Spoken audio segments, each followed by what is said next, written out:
Eh bien, bonjour messieurs, on se retrouve pendant les vacances sur une analyse. Ah, vous avez cru que j'allais faire sauter la chaîne? Non, non, non, on va fonctionner par freeze frame. Il n'y aura pas de vidéo du film. Pas de vidéo du film, que des freeze frames. Si on se fait strike pour ça, par contre, rien à faire. Franchement, s'ils veulent supprimer la chaîne, bah allez-y. Vous aurez qu'à en recréer une, c'est moi qui ai créé les deux, bah vous vous débrouillerez les gars. On se retrouve sur 2001, l'Odyssée de l'espace. Donc c'est simple, vous voulez pas perdre de temps, vous avez du boulot, vous avez envie de jouer à la console là. C'est très simple, 2001 l'Odyssée de l'espace est le plus grand film de tous les temps avec Citizen Kane. Voilà, c'est dit, c'est comme ça. Vous voulez gagner 2 heures, voilà. Qu'est-ce qu'on va analyser ici? Deux questions fondamentales, deux questions préalables. Est-ce que 2001 l'Odyssée de l'espace est un film nietzschéen, comme on l'entend toujours?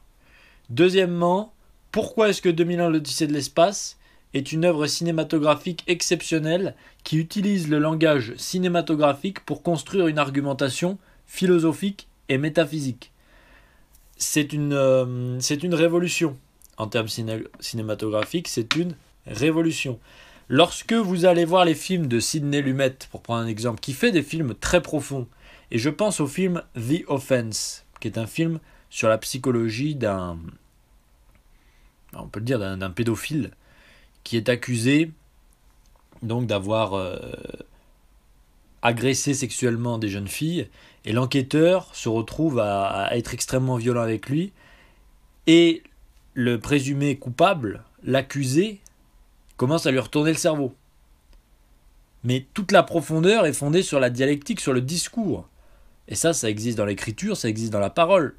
Lorsqu'on va regarder, donc je vous conseille The Offense de Sidney Lumet, qui a été un film interdit pendant très longtemps, je ne comprends pas du tout pourquoi, ce n'est pas du tout un film malsain, en vérité. C'est un film profond psychologiquement, qui n'a pas vraiment d'image choquante non plus d'ailleurs. Donc, ensuite, pour prendre un autre exemple, il y a des films qui vont être à cheval entre le langage cinématographique et la profondeur des dialogues, puisque les dialogues sont une composante du cinéma. Je pense au film, par exemple, de Melville. Je pense au film... Alors, qu'est-ce que je peux vous conseiller de Melville? Le Samouraï, bien évidemment, qui a peu de dialogue, mais les dialogues qui sont là sont cultissimes. Ils sont énormes. Et ce sont des vraies œuvres philosophiques. Melville a une œuvre philosophique, je pense, et en même temps, il révolutionne le cinéma. Donc, rien que ça. Je vous conseille aussi Léon Morin, Prêtre, qui est adapté d'un roman. Et pour le coup, le langage cinématographique, bon, la photo est nickel, tout est nickel. Mais c'est la profondeur des dialogues qui compte. Léon Morin Prêtre avec Belmondo. C'est l'histoire d'une jeune communiste dont le mari communiste est mort pendant la guerre et elle se retrouve amoureuse d'un curé. Et donc ils vont pas arrêter de discuter. Et au fur et à mesure des conversations, elle va être attirée par le catholicisme. Et elle va se demander, suis-je attirée par le catholicisme ou par le curé? Et il y a une scène absolument magistrale dans ce film où cette fille a des mauvaises pensées envers le curé et elle dit j'aimerais beaucoup faire des relations. Tout est dans en tout bien tout honneur, je veux dire, tout est dans la politesse et la courtoisie dans ce film, dans les années 60 les gars, ou 50 d'ailleurs, je sais plus exactement. Et elle dit qu'elle aimerait faire en gros des relations avec lui sur son lit, et là elle voit le curé qui prie pour son enfant sur ce même lit, et elle condamne ses propres pensées. Vous voyez ce que je veux dire? Tout est dans la profondeur des dialogues et de la narration. Mais 2001, l'Odyssée de l'espace a des dialogues. Peu d'ailleurs. Il n'y a pas de dialogue avant 15 minutes de film. Mais c'est le seul objet de cinéma que je peux citer qui a une thèse philosophique dont l'argumentaire est fondé sur le langage cinématographique. C'est ça 2001 l'Odyssée de l'espace. C'est un film qui à la fois a subjugué tout le monde par ses effets spéciaux qui tiennent encore la route aujourd'hui mieux que tous les films de SF que j'ai vus. Pas tous, on y reviendra.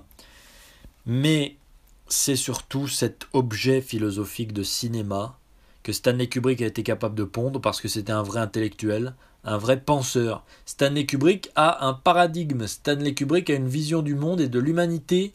Et beaucoup de gens passent à côté de cette vision dans ses films. Donc ce ne sera pas une rétrospective Stanley Kubrick.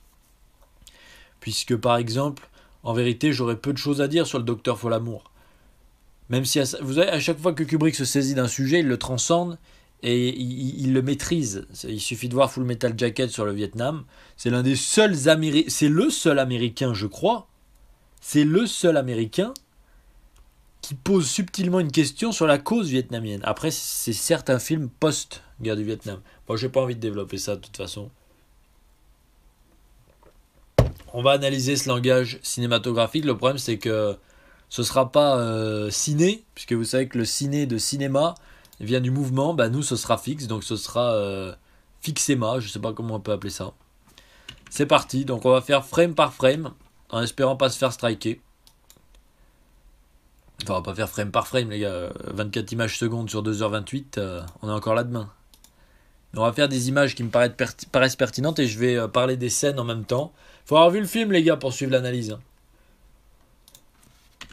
Ah oui, là, par exemple, on va pas se faire striker pour des images, rassurez-moi, là. Bon.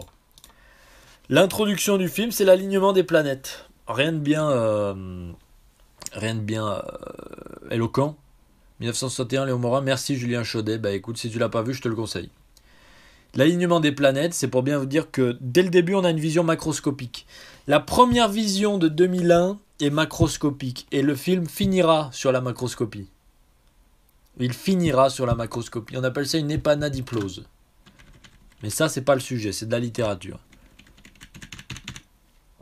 Ah, attendez, on en est où là? Voilà, 2001, l'Odyssée de l'espace. L'Odyssée de l'espace. Donc le film commence,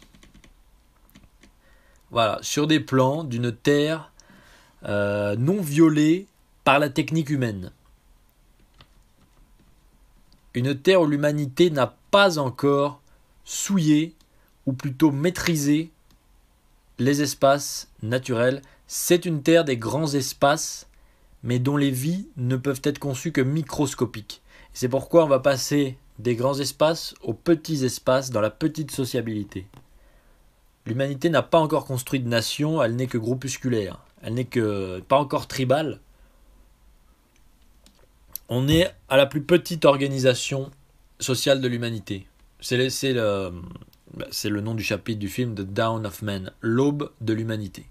L'aube de l'humanité. Et on va voir comment justement ce film va dater cette aube par la maîtrise de l'outil. Et le tout dans le langage cinématographique. Alors on avance. Juste, on voit à 100 km que Kubrick est un photographe, vu les plans qu'il arrive à pondre. Attendez, des animaux, ça on s'en fiche. Hein. On pourrait tout analyser de toute façon, mais c'est... Voilà, on découvre l'homme. Regardez, on va oser le faire bouger quelques secondes. Énorme, on a fait bouger l'homme. Est-ce qu'on a été striké là? Donc l'homme, voilà à quoi ressemble l'homme. L'homme préhistorique ressemble à Olivier Bellbéoc torse nu. C'est pas énorme ça? Qu'est-ce que ça veut dire? Ça veut dire que l'homme n'a pas changé. Voilà la thèse de Kubrick. Donc regardez, on commence comme ça. Je vous ai parlé de la macroscopie de l'introduction. Là on est au niveau microscopique. Pas microscopique au sens où on va regarder les cellules ou les atomes ou je ne sais quoi, mais microscopique dans le sens où on passe du macro avec l'univers au micro, c'est-à-dire l'univers microsocial de l'homme qui en est à son aube. Vous voyez ce que je veux dire? Et donc là, on voit ces hommes qui sont primitifs, qui sont primaires et qui boivent, qui assouvissent un besoin premier, celui de s'hydrater. Et là va apparaître ce qui est pour Kubrick la nature profonde de l'être humain. La nature profonde animale de l'être humain, puisque c'est un film nihiliste. De toute façon, il n'y aura pas de transcendance dans ce film. C'est un film nietzschéen, et ça, on va le prouver au fur et à mesure.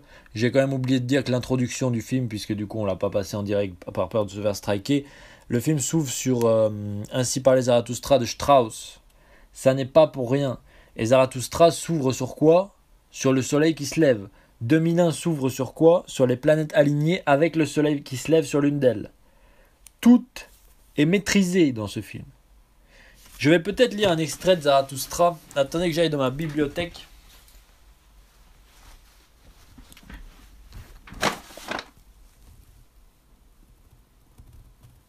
Il est où ce fumier?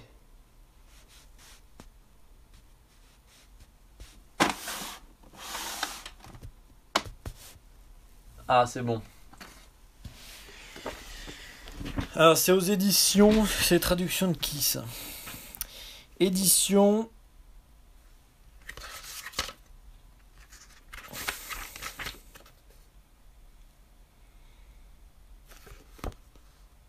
Il y a des éditions, vous mettez 2 heures à les trouver dans les livres. Hein.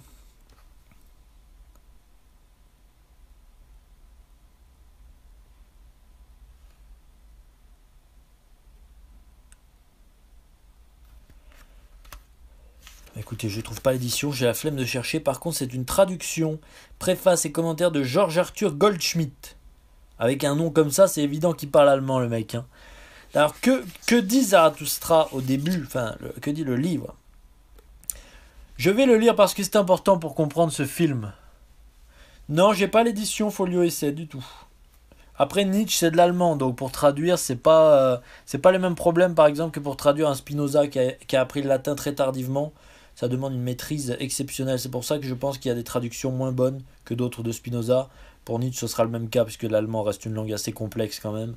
Mais globalement, les éditions qu'on a de Nietzsche sont bonnes. Il n'y a pas de polémique sur les traductions de Nietzsche. C'est pas comme aussi... qui c'est que je pourrais citer encore?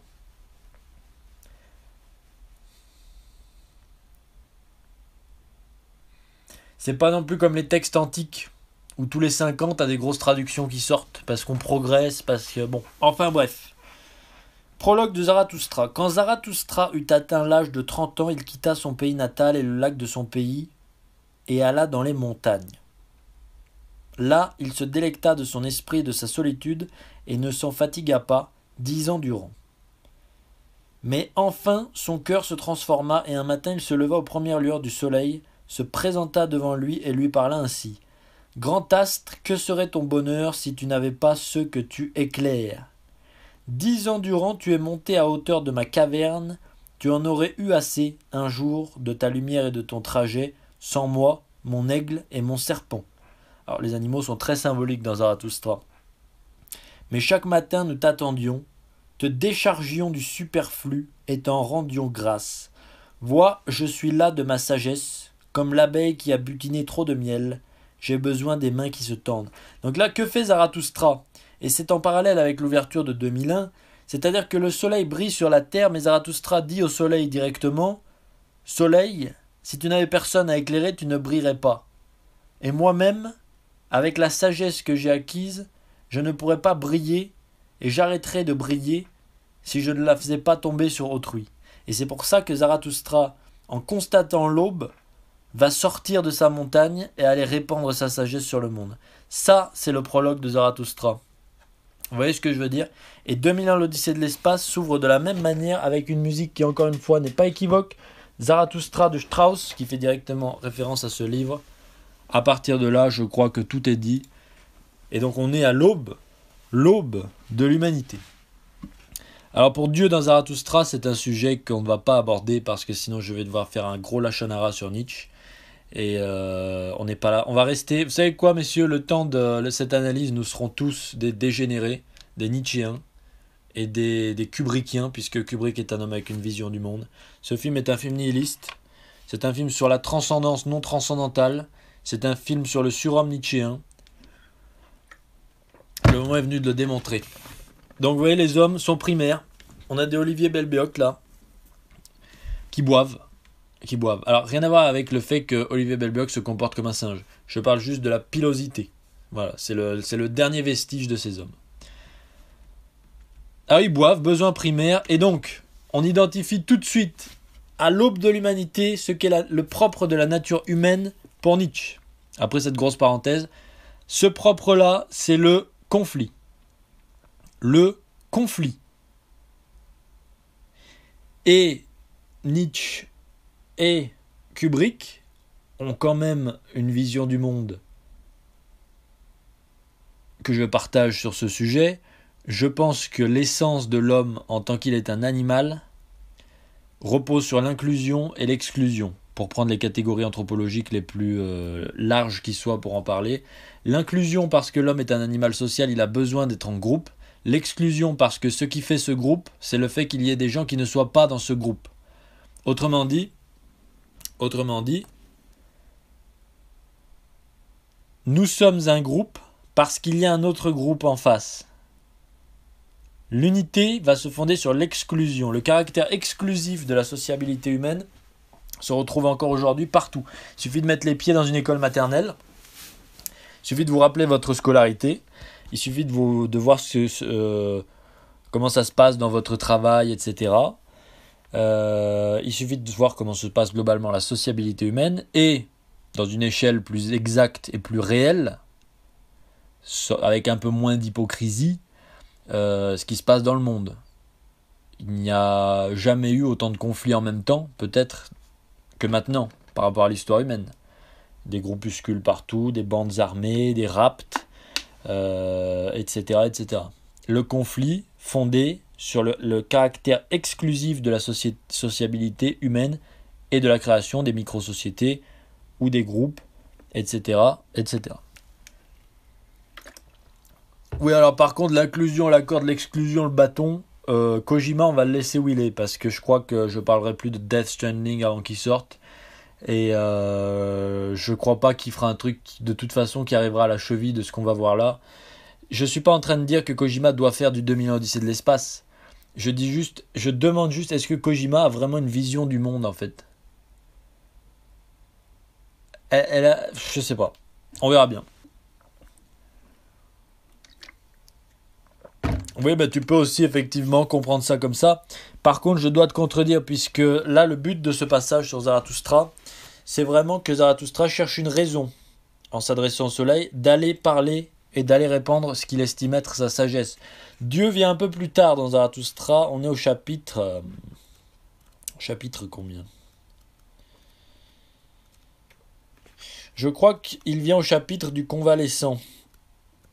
Mais ça fait des années que je ne l'ai pas lu, hein. Peut-être qu'il vient au chapitre du convalescent. À voir, je parle sans certitude là. Nous reprenons. Donc les hommes s'excluent d'office. Ils ont un besoin. Il y a deux bandes différentes. Et l'une de ces bandes va te faire chasser, sans même avoir besoin de combat. Elle va être intimidée par la bande qui vient prendre le point d'eau. Regardez. Voilà. Regardez, ils se font sacher. Les acteurs sont géniaux, ils lèvent tous la tête en même temps, c'est énorme. Ce film est énormissime. Ils se font chasser, intimider, et ils vont l'avoir mauvaise. Donc ils vont vouloir se venger. Mais ils n'ont pas ce qu'il faut pour se venger, puisqu'ils n'ont pas envie de se battre. Oui, on avance, on va très vite. Hein. Ah mais regardez-moi cette... Oh là là là. Regardez-moi ça les gars, mais regardez-moi cette photo, cette direction photo, c'est Kubrick... C'est le meilleur film de tous les temps. Donc voilà les singes. Alors là, on voit une scène tout simplement. Ils sont tous en groupe sous un rocher. Ils vivent reclus, ils ont peur.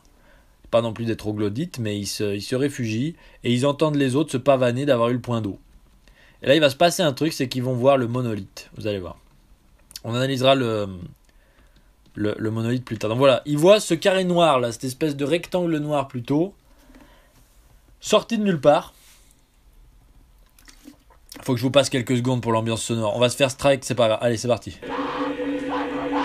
Voilà, ça suffit. On va pas se faire strike là. Est-ce que je suis strike? Non, c'est bon. Énorme. Ils voient le monolithe. Et ils vont toucher le monolithe. Ils vont le toucher. Et à partir du moment où ils vont le toucher, il y a une idée qui va rentrer en eux. Il y a un niveau de conscience qui est marqué cinématographiquement par la contre-plongée sur le monolithe qu'on va voir, là, qui est en miniature du live. Oui, c'est du Ligeti, c'est magnifique. On va voir le monolithe d'en bas, parce qu'il est suprême, il est au-dessus de tout, et il est à la fois éclairé par le soleil un petit peu, et à la fois la lune juste au-dessus. Et le soleil avance très très très doucement, comme pour marquer l'éclairage progressif de l'humanité. C'est le toucher du monolithe qui va faire monter l'humanité d'un cran. Là, elle va passer d'une humanité primaire, absolument, mais toujours avec cette conflictualité inhérente. Elle va passer à une humanité qui aura toujours cette conflictualité inhérente, mais avec un niveau supérieur. Autrement dit, la découverte de l'outil. Autrement dit, la découverte de l'arme. Et ça va être marqué J'aimerais beaucoup commenter chaque plan, chaque coupe, mais le problème, c'est qu'on va se faire strike, donc on va se concentrer sur le fond du propos. Et donc là, le singe est là, il est monté d'un cran, en termes humains, et il va se rendre compte qu'il peut utiliser un os pour taper. C'est le premier outil, c'est le premier pas de l'humanité vers la technique. Et il est fondé sur quoi ce pas? Sur une volonté de se venger, sur le conflit. Ce pas de l'humanité est fondé sur le conflit. Vous voyez ce que je veux dire? C'est ça la vision du monde nietzschéenne, c'est une vision du monde de puissance. C'est pour ça que je dis que Nietzsche est un nazi. C'est pour ça que je dis que Nietzsche est un nazi. Enfin, un nazi très intelligent, avec 15 niveaux supérieurs au nazi lambda. Mais le nazisme, c'est ça. C'est une politique de puissance, un darwinisme social, appliqué non seulement à l'international, ce que je trouve très sain pour l'international, mais non seulement à l'échelle nationale. Et là, ça devient très malsain. Puisque si les États, dans la sphère internationale, se font la guerre et font des conflits, c'est une chose. S'il y a un darwinisme social à l'échelle internationale, c'est une chose.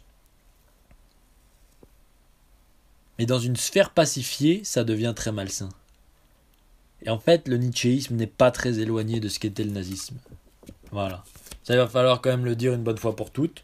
Et je passerai peut-être par plaisir des chapitres de Nietzsche à la fin de l'émission. Je sais plus si c'est dans l'Antéchrist ou dans je sais plus quoi, où il écrit sur les gens qui sont laids et qui ont des traits physiques bien particuliers qui montreraient qu'ils ne peuvent pas être vertueux, etc.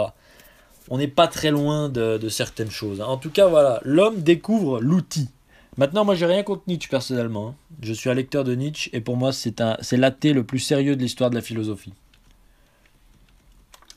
Alors, vous voyez cet homme? Oui, il y aura la rediffusion. Cet homme découvre l'outil. Regardez. C'est énorme. Il découvre l'outil. Et il tape. Donc là, c'est mise en scène, mais... Je vais pas commenter à chaque fois. Tout est parfait dans ce film. Donc je crois qu'on va arrêter de parler de la mise en scène. Les cuts avec cet animal, je sais pas du tout ce que c'est d'ailleurs. Non, Anne Raphaël, ça n'est pas un babouin, c'est un homme. Et tu vas voir pourquoi c'est un homme. Il y a le plan controversé qui arrive là, vous inquiétez pas. Qui m'a fait bondir de mon siège au premier visionnage. Donc voilà, ils mangent leur viande bien tranquillement. Et regardez, qu'est-ce que vous voyez en dessous de tous les hommes? Qu'est-ce que vous voyez? Ils ont tous des outils, des armes, ils ont tous des os. Alors certes, c'est les outils, les armes les plus primaires, ils ont pris, c'est comme prendre un bout de bois. Mais ils ont tous une arme. Ça y est, c'est le début de la course à l'armement. À l'échelle préhistorique, tout le monde a une arme sur lui. C'est parti. Le progrès technique est lancé. Ils ont touché le monolithe, le progrès technique est lancé. Et en fait, si on fait une histoire de la technique globalement, c'est une histoire de la guerre. À quelques exceptions près, les ordinateurs, la poudre à canon, la technique en général, l'aviation, faut-il que je développe sur l'aviation, c'est la guerre. Le monolithe a disparu, mais ils ont tous des armes, tous des os, et donc là ils vont aller se venger en bande. Voilà, ils vont aller se venger en bande. Regardez, il vient tout seul avec son os, les autres ne sont pas armés, ils n'ont pas encore eu le progrès humain. Donc là ils vont tout simplement aller les défoncer à coups d'os. Regardez ça. On se croit en Alsace. Et il dit alors vous faites les malins. Et les autres, qui sont les mêmes singes, les mêmes humains, mais qui n'ont pas le même progrès technique, vont tout simplement se faire laminer et devoir s'enfuir. Voilà, l'histoire de la guerre résumée en 2 secondes. Regardez. Là, ils savent pas trop ce qui se passe, ils n'ont jamais vu d'armes. Ils vont être pris de court. Suprématie technologique surprise. Terreur et effroi. Retraite. Tactique et stratégique immédiate. Regardez, là, il vient de mettre un coup sur le babouin, là, le singe, l'humain. Et du coup, ils vont tous le taper à tour de rôle. Voilà. Les autres disent, mais qu'est-ce qui se passe? On ne peut pas rivaliser contre des os, c'est énorme. Et donc là, ils ont vu l'os. Et vu que l'homme est un animal mimétique, eux aussi vont aller prendre les os. Et la course à l'armement va ainsi être enclenchée. Puis il y en a un qui va avoir l'idée de jeter des os à distance. Il y en a un qui va avoir l'idée d'aiguiser des os. L'autre, il va se rendre compte que les pierres sont plus solides. La technique va augmenter. La technique va s'améliorer. Et ça va finir par la transition énorme. Ah, le jeté d'os. Il faut qu'on en parle. C'est un plan controversé. On va le montrer en 2 secondes. Est-ce qu'on va se faire strike? En gros, il lance l'os et regardez ce qui va se passer. Ce cut malsain qui m'avait fait bondir de mon siège. Regardez. Voilà, je coupe là de peur de faire striker. La caméra bug. Et on revoit l'os qui tourne dans le même sens. Alors même que de la manière dont l'os a été jeté, il ne pouvait pas tourner dans ce sens-là. Ce que Kubrick vient de faire avec l'os qui tourne vers la gauche, ça veut dire qu'on était dans le passé. D'un coup, l'os tourne vers la droite. Et on va se retrouver dans le futur. Et l'os va devenir satellite nucléaire. Ça, il faut lire les notes du film pour savoir que c'est un satellite nucléaire. Voilà. Cut direct d'office. Sur un beau jour sur le Danube de Strauss. Satellite nucléaire. L'os est devenu satellite nucléaire. L'humain est devenu sans poils. L'humain est devenu habillé. L'humain maîtrise l'espace. Question, est-ce que l'humain a changé? Non. Ça, c'est la thèse de Stanley Kubrick. Oui, c'est pas un cut immonde, Ben Metz, c'est un cut extrêmement profond. Lorsqu'on maîtrise à ce point-là les règles du cinéma et qu'on fait quelque chose, il y a une raison pour ça. C'est pas comme quand on disait que Kojima il avait fait exprès de faire des incohérences dans Metal Gear 5. On n'est pas au même niveau. Si tu veux. Stanley Kubrick il est au sommet de la pyramide. Kojima il est voilà. L'humain passe de l'os pour le point d'eau au satellite nucléaire pour la planète. Énorme. Énorme. Énorme. L'humain n'a pas changé. Mais l'humain va être à une nouvelle phase de son évolution. Et c'est là toute la thèse du film. La première phase, c'était l'outil. Et la deuxième phase va être une transcendance non transcendantale. Je n'ai pas d'autre mot pour en parler, c'est du nietzschéisme. C'est le surhomme qui va prendre sens dans le non-sens de l'existence. Je pourrais analyser tous les plans, la beauté des maquettes, de la photo, de l'espace, des planètes. Il y a des documentaires de 4 heures juste sur les maquettes, il y a des documentaires de 4 heures juste sur la séquence avec le voyage astral. Il y a tout est référencé sur ce film. Il y a des thèses universitaires de cinéma, de philosophie. Ce film est un objet à part, messieurs. Mais on va pas faire tout ça parce que ça a déjà été fait. On va juste pas trop traîner en longueur et analyser ce qui doit être analysé. Alors, voilà, là, cette scène importante, déjà, toujours l'esthétique de Kubrick, c'est une esthétique qui vous saute aux yeux, hein, quand même. Regardez la photo de ce film. La Ben qui est le photographe, je sais qu'il admire beaucoup Stanley Kubrick. C'est vraiment un génie, ce mec. Bon, on passe aussi au-delà du fait que Kubrick, il envisage déjà Skype et les appels vidéo dans les années 60. Hein. On n'est pas là pour ça. On est là pour le propos philosophique du film. Petite mention quand même spéciale, c'est que on voit des Américains et des Russes qui parlent ensemble, il y a une certaine méfiance. On n'est pas au pic du pic de la guerre froide, on est quand même au pic de la guerre froide. Au pic simple de la guerre froide en 69, 68 même, la sortie du film. Les tensions sont exacerbées, la peur nucléaire est présente. Mais on a évité certaines choses quand même. Vous voyez ? L'humanité n'est pas aussi terrifiée que début 60, on va dire. Il y a quand même les tensions énormes. Et tout le monde se dit que la guerre froide va durer des siècles. Voilà. Donc pour le coup, impossible de prévoir la fin de la guerre froide. Je suis incapable de dire si dans ce film, la guerre froide existe encore. Pour tout vous dire. Voilà. Je crois que c'est laissé en filigrane. Et donc on a ce mec qui appelle sa fille voilà, depuis l'espace. On s'en fiche. Nous, ce qui nous intéresse, c'est la philosophie. Oui, la guerre froide, les Russes, etc. Super. Non mais regardez-moi cette photo, quoi. Ils n'ont pas pris une ride, les effets spéciaux. Je vous conseille Solaris de Tarkovsky aussi, hein. Dans un autre genre, moins profond quand même. Hein. Interstellar, très bon, mais pas au niveau philosophique de 2001. Mais très bon. Bah là, il retrouve son grand-père. Donc là, l'humanité, nouveau monolithe. Nouveau monolithe. Énorme. Nouveau monolithe, donc nouveau progrès, mais celui-là on va pas le voir. Tout ce qu'on sait c'est qu'il y a des astronautes qui ont trouvé le monolithe sur la Lune, je crois, et ils l'ont déterré, et dans une scène, regardez l'éclairage, on va mettre quelques secondes. Non mais franchement, quoi. Encore Ligeti, c'est juste énorme. Tout est énorme. Regardez ça. Vous prenez chaque plan de ce film, vous faites un poster avec. Vous faites un poster, regardez ça. Allez, je vais arrêter de baver sur le film. On est là pour analyser. Alors, qu'est-ce qu'on a là? Ah, ça aussi, il faut que je le montre. Juste la musique, la mise en scène. Allez voir les documentaires sur les effets spéciaux de ce film, c'est énorme. Mais juste la musique, les gars, la musique. de la musique inquiétante. On voit que là, l'humanité va faire un progrès, mais que on va quand même se rendre compte d'une certaine réalité sur cette dernière. Le génie de Kubrick va être là. Ah, juste la musique, juste la musique.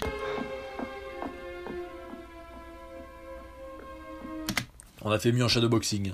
Énorme. Dommage qu'on puisse pas mettre plus. Là, il va se passer quelque chose. Donc, on est dans ce vaisseau, là, qui est surveillé par cette IA fameuse, HAL. Et en fait, à l'approche du monolithe, parce que les astronautes qui sont dans ce vaisseau ne connaissent pas leur vraie mission. Le but de la mission leur a été caché. Encore une fois, juste la photo, le jeu avec les perspectives, le jeu avec la direction de la caméra. Qu'est-ce que vous voulez que je vous dise ? Ils ne savent pas leur vraie mission. Elle leur a été cachée pour des raisons de sécurité. Et lors du voyage, seule l'IA du vaisseau est au courant de la vraie mission. Et ce qui va se passer, c'est que plus ils vont approcher de leur objectif, qui est en fait le monolithe, plus l'IA va prendre conscience d'elle-même et développer un instinct de survie. Donc l'IA va vouloir survivre et se débarrasser des astronautes. Et les astronautes, eux, qui ont déjà un niveau de conscience élevé, ne vont pas sentir la présence du monolithe avant d'y être vraiment proche. Et le monolithe va faire vivre une expérience à celui-là. Mais en gros, c'est pour ça que HAL, je sais que beaucoup de gens ne l'ont pas compris ça. Beaucoup de gens n'ont pas compris qu'en fait, HAL, l'IA, elle devient indépendante et avec un instinct de survie à cause de l'approche du monolithe. Le monolithe, s'il fallait vraiment le synthétiser, comprendre ce que c'est un distributeur de conscience. On est encore une fois dans Zarathustra de Nietzsche à 100%. C'est un distributeur de conscience qui permet à l'humanité de monter certains stades. Mais peut-être permet-il à d'autres formes d'intelligence, puisque l'intelligence artificielle est une forme d'intelligence, d'accéder à la conscience d'elle-même. Vous voyez ce que je veux dire ? Et l'IA, du coup, ne fait pas exception, en tout cas dans la thèse du film, puisque le monolithe va lui donner cet instinct de survie, ce besoin d'être. Et on va ressentir ce besoin d'être lorsque l'astronaute, celui-là, qui est à droite avec la combinaison grise, va tout simplement la tuer en la débranchant dans une scène magistrale. Et c'est ça le génie de Kubrick dont je vous parlais à l'instant.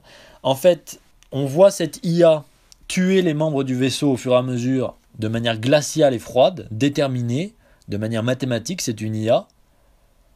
Et en même temps, lorsqu'on voit l'humain qui va tuer l'IA, il la tue de manière froide et mathématique. C'est une IA, il n'a pas de scrupules. Sauf que l'IA, à ce moment-là, prend son humanité. Et elle dit, HAL dit, I'm afraid. On va le mettre, il faut juste l'extrait de cette voix qui entra tous ceux qui comprennent la portée de ce qui se passe à ce moment-là, puisque l'IA prend conscience d'elle-même. Elle est bien en train de mourir puisqu'elle avait commencé à être.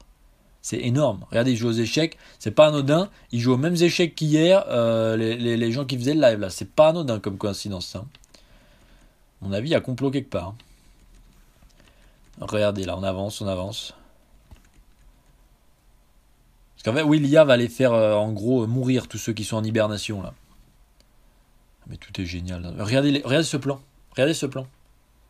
Est-ce qu'on croirait un effet spécial de 1968, ça les mecs ? Ce film est... Tout est parfait. Bravo Kubrick.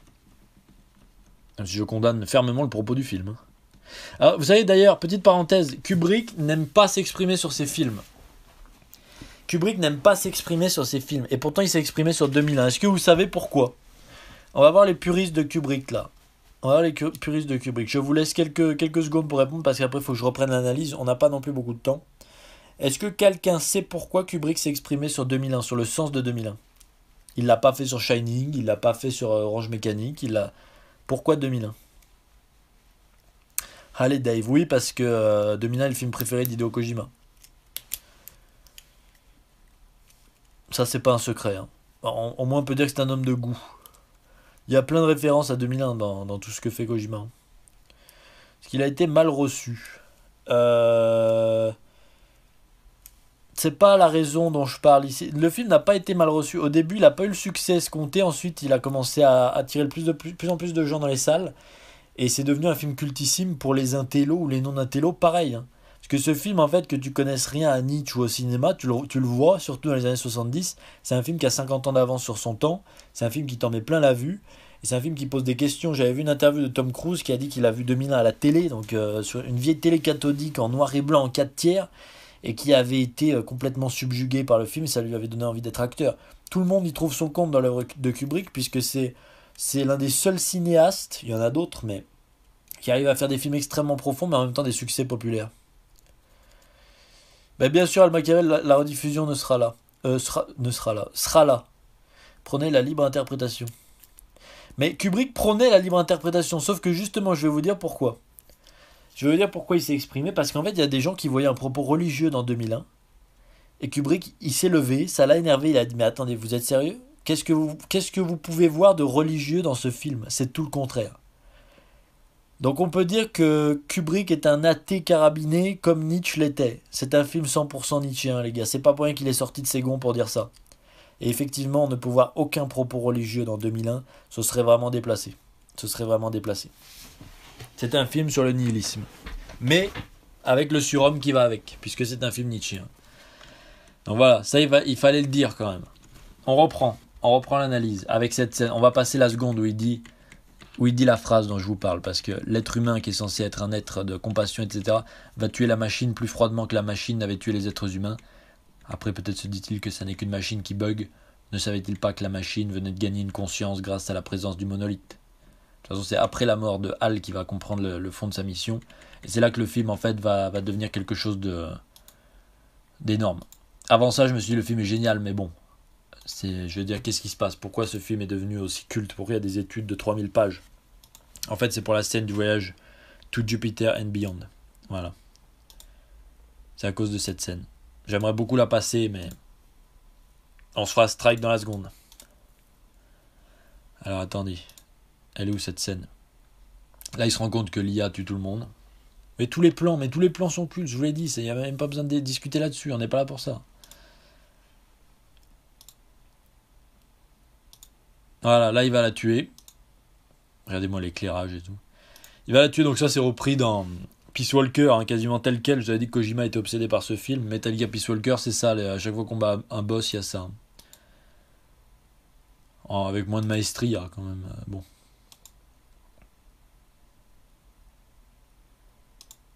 Daisy, c'était une référence à ce qu'avait fait IBM là. Je veux juste cette phrase. Quand on entend cette IA à l'agonie qui comprend qu'elle a goûté l'être, mais qu'elle n'y aura plus jamais droit. Le génie de Kubrick. Mais oui, tout est dingue, Ben. Attendez. Bah attendez, ce qu'on va faire, regardez, je vais couper l'image. Je vais trouver le passage et dès que je l'aurai, parce que sinon on va se faire strike. C'est parti. Voilà, je coupe même le son, les gars. Comme ça, il n'y a pas de doute. J'ai les sous-titres.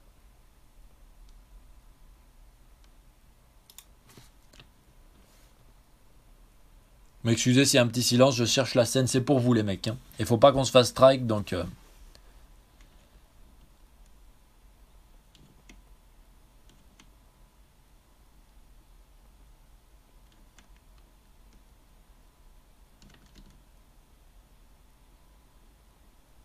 Non, il n'y a pas l'image, là. Il n'y a pas l'image, les gars. Il n'y a pas de strike. Ah, ok, c'est avant.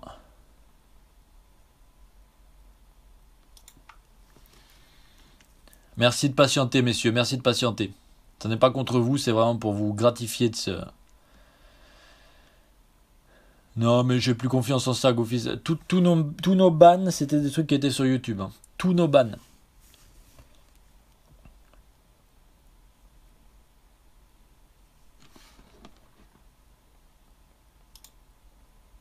Ah, c'est là. Écoutez ça. C'est énorme. Philosophiquement, c'est énorme. C'est parti. I'm afraid that...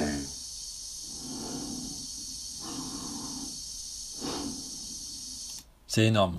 Il le dit plein de fois, c'est juste énorme. Oh, quel film. Quel film. Quel film. Mais là, le moment est venu maintenant de se transcender. C'est là que le film prend son sens. Enfin, se transcender non transcendentalement. Je ne sais pas, vous comprenez la portée du paradoxe que j'ai. Mais ici, c'est le nietzschéisme. Faudrait que je trouve le passage de Zarathustra, là. Attendez. Parce qu'il y en a un, c'est un chapitre bien précis.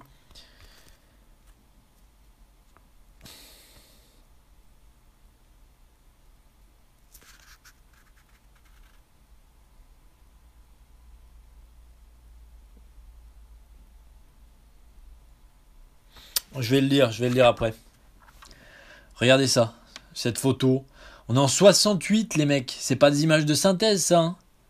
C'est des collages, des coupages, un jeu d'éclairage. C'est. Oh là là. Et là, le film. Je vous cache pas. Alors, à chaque fois que je regarde ce film avec des gens, je fais la blague d'avoir des convulsions pendant cette scène. Ça me fait éclater de rire. Par contre, juste cette scène, la première fois, je crois que j'ai vraiment convulsé, les mecs. Je crois que j'ai vraiment convulsé par nietzschéisme. C'était le seul moment de ma vie où c'est un film de propagande pour Nietzsche. Regardez ça. Je vais mettre juste quelques secondes avec la musique parce que...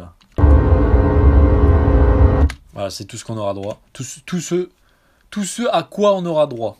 Je n'ai pas envie de faire d'erreur de français lorsque je m'exprime en public. Regardez ça. Il y a un documentaire de 40 minutes là sur ça. Comment ils ont fait ça. Ça a pris 6 mois de travail. C'était immonde à faire. Et ils l'ont fait, en fait, c'est des espèces de rotatives éclairées avec un encre spécial qui tourne, qui est filmé en macro ou je sais plus quel procédé. C'est énorme. Et je vais juste devoir faire quelque chose là en explication parce que, pour vous dire aussi le génie de Kubrick, ceux qui ont lu Blaise Pascal, les pensées, vous savez que Pascal, en bon érudit, a compris, bon, vous savez, on cite beaucoup Hermès Trismégiste ici parce que j'en parlais un petit peu en 2014, mais pour prendre ça, du coup, d'un point de vue plus nietzschéen, plus scientifique, on va dire, on va plutôt citer Blaise Pascal sur la correspondance entre le microcosme et le macrocosme. C'est une partie des pensées de Pascal qui a aussi été reprise par les penseurs postérieurs, notamment dans un roman de Voltaire. Je ne sais pas si vous avez lu Voltaire un petit peu, qui n'est pas un grand penseur pour moi, mais qui est un bon écrivain. Il a écrit un livre qui s'appelle Micro-Mégas. Vous voyez dans le titre, Micro-Mégas. Petit grand.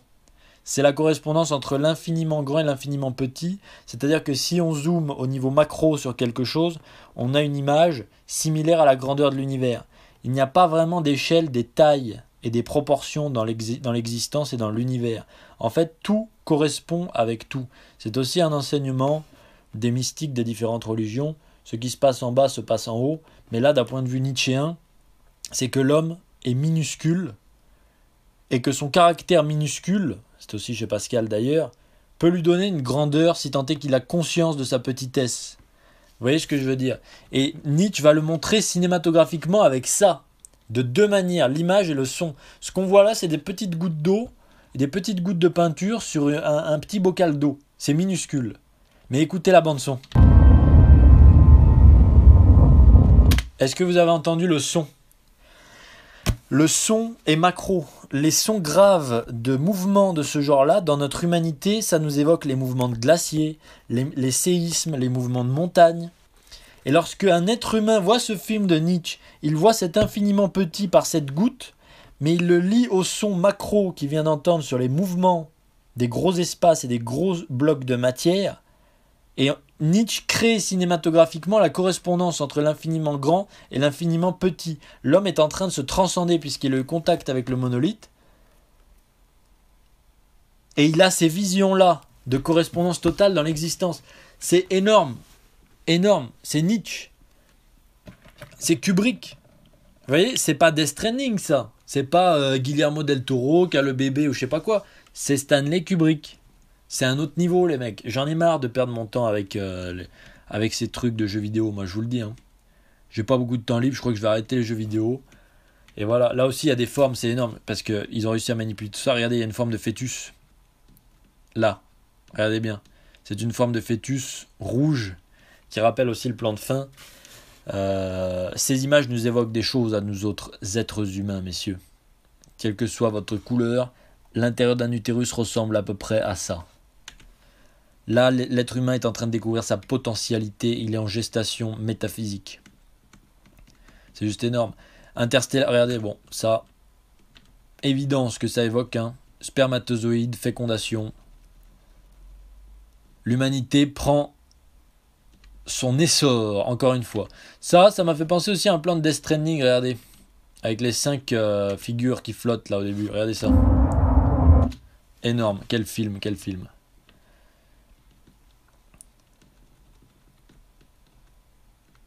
Vous voyez, là progressivement, on va passer d'un univers totalement abstrait à la Terre, mais très progressivement.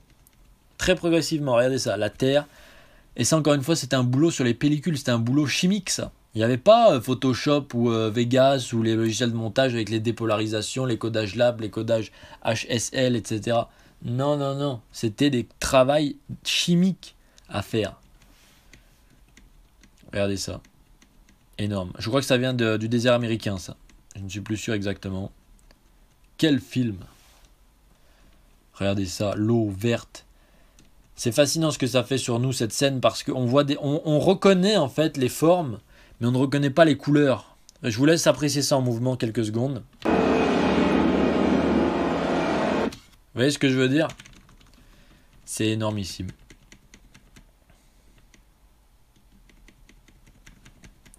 Et on voit, voilà, on voit qu'il se dessine là au fur et à mesure, d'ailleurs j'ai oublié de le dire, de la scène.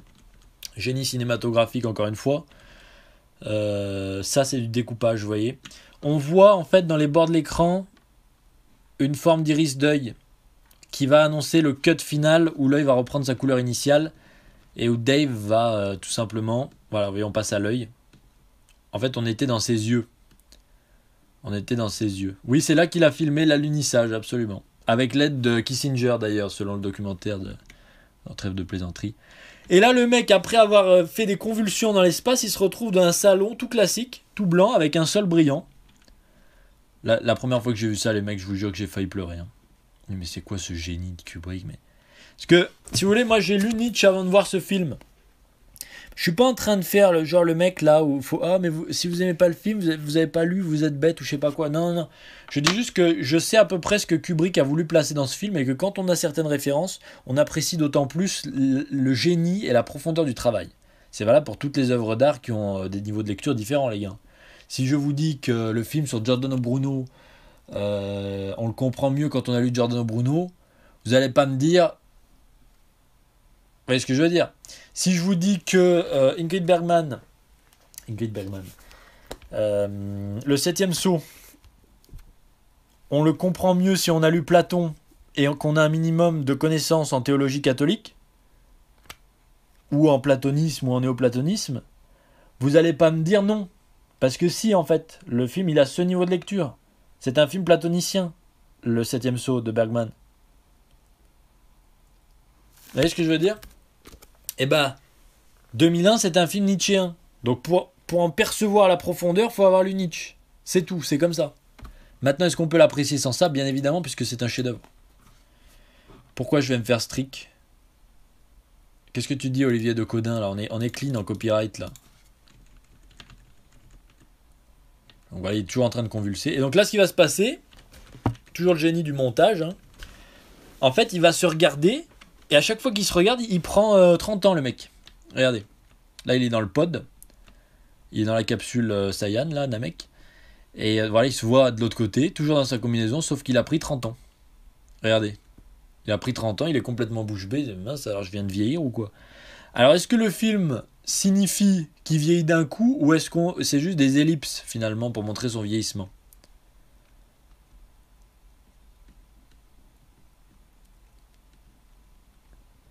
Donc là, il avance, il progresse, avec un son magnifique de respiration qui est vraiment perturbant. Écoutez ça. C'est juste énorme, la bande son. Il y a une espèce d'opéra en fond, complètement dissonant, avec un écho très perturbant. Je pourrais peut-être vous en remettre quelques secondes si on se fait pas strike. C'est parti. Énorme. Oui, il est vieux, il a peur. Et mince alors. Oui, ça pour moi c'est la preuve que c'est pas une ellipse. Il vieillit en direct, le mec.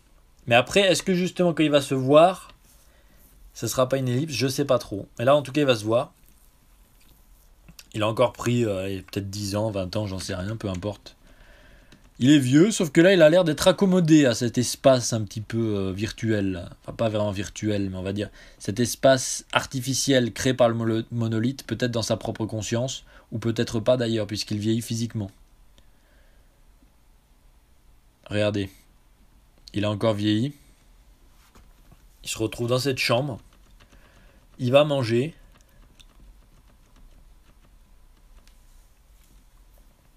Il fait tomber son truc, ce qui porte son regard sur le lit. Et là, il a pris 50 ans. Il a pris 50 ans. Donc là, c'est un vieillard. Et qu'est-ce qui apparaît devant lui? Le monolithe. Le monolithe, mais c'est énorme. C'est énorme. Quand j'ai vu ça, je vous jure, les mecs. Ah oui, ce cut, je dois le passer, les mecs. Je vous jure, si on se fait strike, ça aura valu le coup. Mais regardez ça. Il est vieillard, il voit le monolithe. Et là, il devient le super bébé. Oh là là là là. Mais vous voyez ça? Et l'effet spécial, là. Il devient le super bébé. Et tout est dans le regard du super bébé, puisque le super bébé, en fait, Dave a dû mourir. L'humanité vient de mourir pour passer à son nouveau stade d'existence. Le stade de la potentialité et le stade de la bienveillance. C'est la fin de l'humanité du conflit, qui était là depuis le premier jour du premier progrès humain, c'est-à-dire la maîtrise de l'outil, au dernier jour du progrès humain qui a été le satellite nucléaire. Le satellite nucléaire. Et l'humanité vient de mourir pour renaître dans une humanité qui va trouver son sens dans la conscience du caractère non transcendantal de son existence, et il va finir par regarder avec bienveillance mais une certaine mélancolie toute la planète Terre. Et tout est dans les yeux de ce bébé qui bouge très subtilement. Tout est là à ce moment-là. Tout est là à ce moment-là. Ce bébé a un crâne légèrement plus proéminent. Il est dans l'espace. C'est le super bébé, c'est le stade final de l'existence de l'humanité. Et pourquoi le fœtus? Vous le savez, si vous avez suivi mes interventions de par ces années. Le fœtus et la rondeur sont synonymes au sens traditionnel du terme et au sens sémiologique. Le fœtus et la rondeur sont synonymes de potentialité. Les nouvelles potentialités de l'humanité sont infinies. Elles ne sont pas éternelles, elles sont infinies, puisque nous sommes dans un film nietzschéen. Et le film se finit sur Ainsi parlait Zarathustra. Cette fois, ce n'est plus le soleil qui se lève sur la terre, mais c'est le regard du bébé qui se jette sur la terre, de même que Zarathustra allait répandre sa sagesse à ses congénères humains. Et ça, c'est la conclusion de 2001, l'Odyssée de l'espace. Et ça se finit avec cette musique.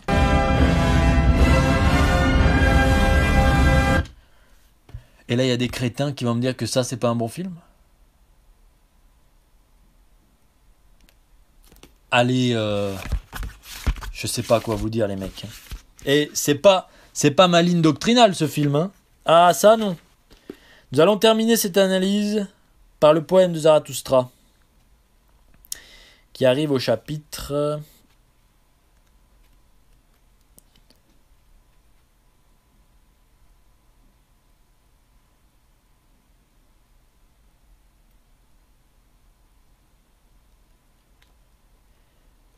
Attendez les gars, j'ai perdu le poème de Zarathustra là.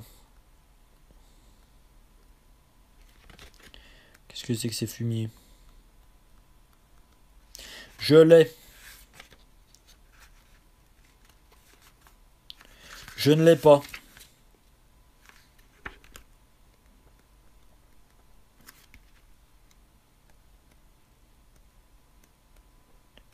Permettez quelques secondes de silence, messieurs.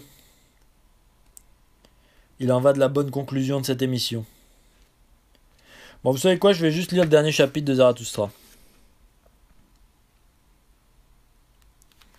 On va finir par Zarathustra comme on a commencé cette émission.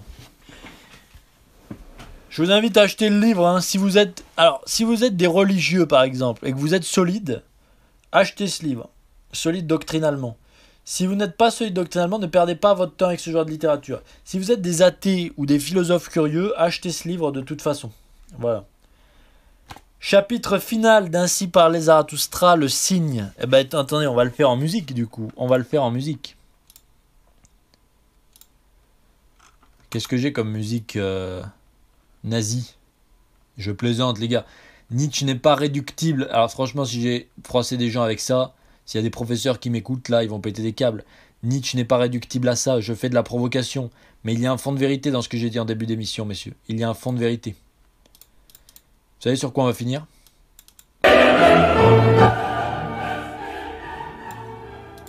Je crois que là on est pas mal. Chapitre final. Est-ce que c'est le chapitre final? Le cygne. Le cygne. Pas l'animal, hein, le cygne au sens de significatif. Est-ce qu'on m'entend bien là pour conclure?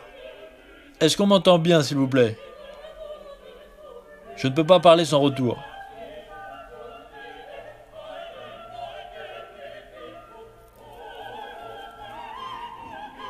Très bien. Mais le matin suivant cette nuit, Zarathustra bondit de sa couche, mit sa ceinture et sortit de sa caverne, brillant et fort comme un soleil du matin venant de montagnes sombres. « Toi, grand astre, dit-il, comme il l'avait dit jadis, grand soleil du bonheur profond, que serait tout ton bonheur si tu n'avais pas ceux que tu éclaires ?» Vous voyez, c'est encore une épanadiplose du coup, comme dans 2001. « Et s'ils restaient dans leur chambre, alors que tu es déjà éveillé, et que tu viens et que tu distribues tes dons, comment ta fière pudeur s'en irriterait-elle? Eh bien, ils dorment encore, ces hommes supérieurs, pendant que je suis éveillé, moi. Ce ne sont pas les compagnons qu'il me faut. Ce n'est pas eux que j'attends ici dans mes montagnes. Je veux aller vers mon œuvre, vers mon jour. Mais ils ne comprennent pas ce que sont les signes de mon matin. Mon pas n'est pas pour eux un appel qui éveille. Ils dorment encore dans ma caverne, leurs rêves boitent encore à la source de mes chants d'ivresse. Cependant l'oreille, qui se tend vers moi, l'oreille obéissante manque dans leurs membres. Ceci Zarathustra l'avait dit à son cœur lorsque le soleil se leva. Alors, interrogateur, il regarda en l'air, car il entendait au-dessus de lui le cri aigu de son aigle. « Allons, s'écria-t-il, voilà qui me plaît, voilà qui me sied. Mes animaux sont éveillés car je suis éveillé.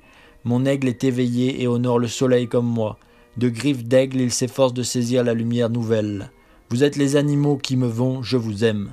Mais il me manque encore les hommes qui me conviennent. » Ainsi parlait Zarathustra. Mais il arriva alors qu'il entendit les battements d'ailes d'innombrables oiseaux qui voltaient autour de lui. Mais le battement de tant d'ailes qui se pressaient autour de sa tête était si grand qu'il en ferma les yeux. Et en vérité, pareil à un nuage, cela se déversa sur lui, pareil à un nuage de flèches qui se déverse sur un nouvel ennemi. Mais voyez ici, c'était un nuage d'amour et au-dessus d'un nouvel ami. Que m'arrive-t-il, pensait Zarathustra dans son cœur. Étonné, il se laissa lentement tomber sur une grosse pierre qui se trouvait près de l'entrée de sa caverne. Mais pendant que ses mains se portaient autour de lui et au-dessus de lui et au-dessous de lui, et qu'il se défendait des oiseaux tendres, voyez, il lui arriva quelque chose de plus étrange encore. C'est là que ça devient dingue. En effet, ses mains, à l'improviste, plongèrent dans une épaisse toison chaude. Mais en même temps, devant lui, un rugissement s'éleva, un long et doux rugissement de lion. « Le cygne vient !» dit Zarathustra, et son cœur se métamorphosa. En vérité, quand la clarté se fit autour de lui, un énorme animal jaune était étendu à ses pieds et frottait sa tête contre son genou, et ne voulait pas le laisser à force d'amour, et faisait pareil à un chien qui retrouve son vieux maître. Tout est dans le symbole là les gars, j'espère que vous saisissez la profondeur de ce qui se passe à la fin de Zarathustra. Je vais passer, parce qu'on n'a plus le temps malheureusement, je vais passer à la conclusion du livre directement, les 3 derniers paragraphes. Tout à coup il se leva d'un bond. « Pitié, la pitié pour l'homme supérieur » s'écria-t-il, et son visage se fit d'airain. « Allons, cela avait le temps. Ma souffrance et ma compassion, qu'importe. Est-ce au bonheur que j'aspire? Ce à quoi j'aspire, c'est mon œuvre. » Allons, le lion vint, mes enfants sont proches, Zarathustra est devenu mûr, mon heure est venue. Ceci est mon matin, mon jour commence. Lève-toi, lève-toi, grand midi. Ainsi parlait Zarathustra, et il quitta sa caverne, rayonnant fort comme un soleil du matin venu des montagnes sombres.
vous donne de l'énergie.